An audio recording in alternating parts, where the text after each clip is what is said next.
Hello students, let us continue the same chapter, the Delhi Sultans, chapter 3rd of history. This is our third video on this chapter. In this video we will discuss about the military administration of Alauddin Khalji. How was the military administration under Alauddin Khalji? We will discuss about it. Under his reign or under his kingdom, Delhi was attacked twice or two times in 1299 to 300 or 1302 to 1303. Two times it was attacked, and as a defensive measure, Alauddin Khalji raised a very large standing army. To protect himself, Alauddin Khalji raised a large standing army, and he got success in that. And Alauddin constructed a new garrison town. Garrison town means it's a fortified settlement with soldiers. This is called garrison town. He constructed a garrison town which was named Siri for his soldiers, and his soldiers had to be fed. The soldiers had to be fed, and this was done through the produce collected as tax from the lands between Ganga and Yamuna Doab.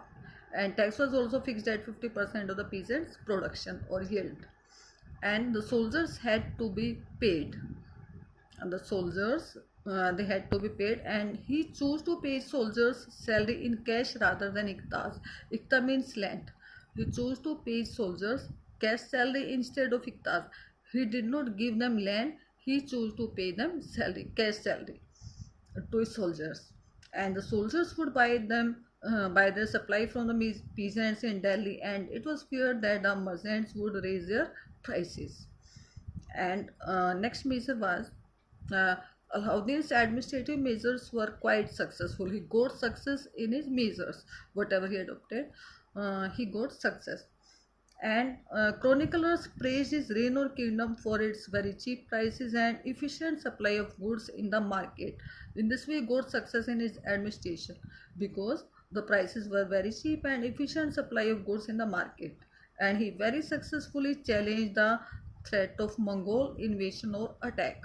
In this way, all his measures were quite successful.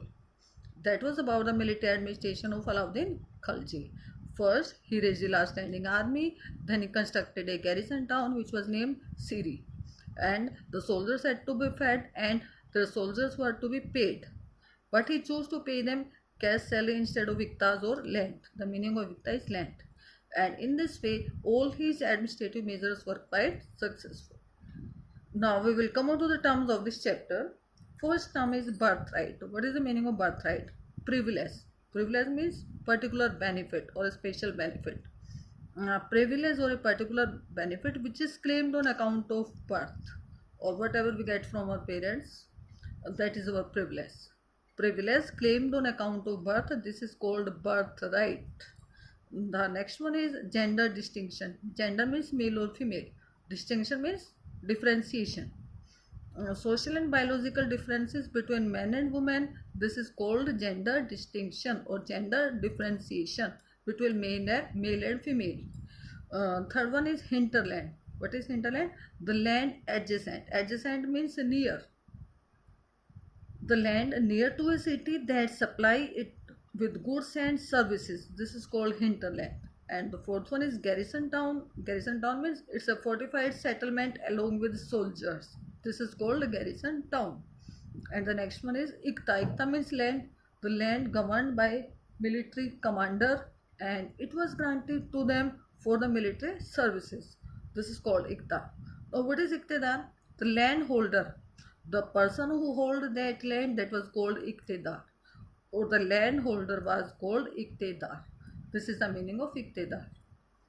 The meaning of Ikta is land, and Iktidar, the person who holds that land, he was called Iktidar.